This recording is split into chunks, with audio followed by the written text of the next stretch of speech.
What's going on, you guys? I am coming at you today with some tips on how to winterize your hair routine. I just wanted to give you guys a few examples of some things that you can do to prevent any kind of damage during these dry winter months.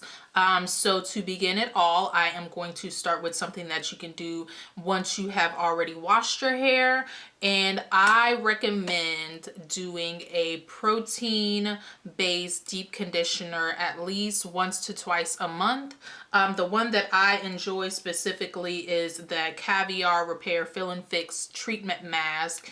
And it just looks like this. I'm sure you guys can't see it really well, but it has strand building proteins in it, and I make sure that I work this from mid strand down, especially your ends are the oldest part of your hair and you want to baby those things. That's what I always tell everybody. You want to baby your ends.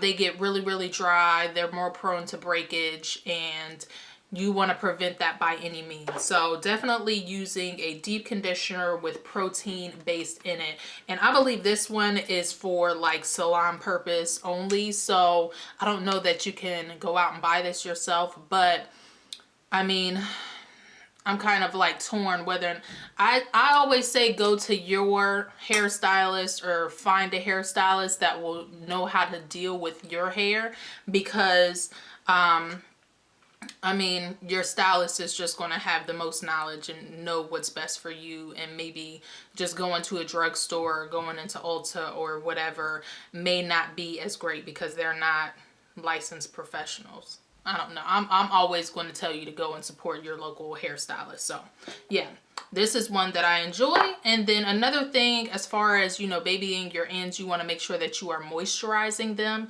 I specifically like using the Moroccan oil, and I use the original formula. I've used the light before and it really doesn't make too big of a difference to me, but I make sure I use a pump of this at night, and I focus it again mid-strand down. And I like this oil specifically because it absorbs into the hair nicely. It leaves my hair very lightweight, and you don't have like that greasy residue. It doesn't feel like it's sitting on top of your hair. You can actually feel like it's seeping deeply inside of your hair strand, and it's really doing something. So you definitely want to use a good oil. And then also you want to make sure that you are getting a regular trim. By regular, I would say every 8 weeks. 8 to 10 weeks you want to get a trim. And by trim, that does not mean that you have to hack off an inch or a half an inch every single time.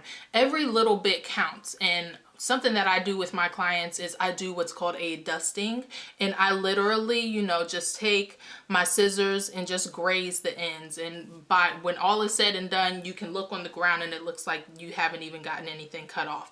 And that is exactly what a trim is to me. A haircut, on the other hand, of course, you cut off more, but you want to at the very least, get a good dusting every 8 to 10 weeks. And also another thing you can do yourself, or you can have your local hairstylist do it for you, a good protective style, something that is going to, you know, put your hair away to where you don't have to deal with it for at least 4 to 5 days. Something that I like to do, I like to do roller sets on my clients. Most of the time they are able to rock that hairstyle for at least a good week, and then by going into week 2, if they go that long, I have them, you know, I'll talk to them about different things that they can do with this older rod set or roller set or whatever it is that we use to roll their hair up with. Some things that they can do, like a bun or, you know, whatever. So a good protective style or twist outs, or if you have, you know, Caucasian hair, again, a bun is always great. Using one of those little donut things, those are my best friends. So you want to make sure that you are not manipulating your hair as much, because in the winter months we're using hats, we're using hoods, we're wearing scarves and everything else. So that's enough manipulation right there. So you don't want to rough it up any more than what is already being roughed up.